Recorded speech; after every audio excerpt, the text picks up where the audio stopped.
In this video, I'm going to show you how to delete all promotions on Gmail, so if you find the video helpful, don't forget to subscribe and like it. So open Gmail and log into your account, and right here you will see the promotions tab. So if you click here, you can see the total promotions mails you have.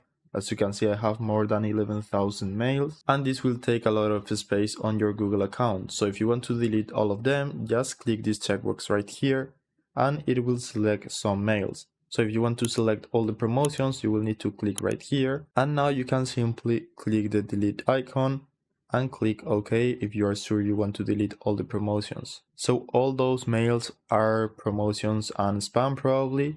So it will take a few minutes, as you can see right here, depending on how many promotions you have. So just leave this page open and you can go and do something else. I recommend you to not refresh or close this page, because it will stop deleting the mails. So that's it. After a few minutes, you should have all your promotions deleted. I hope it was helpful and thanks for watching.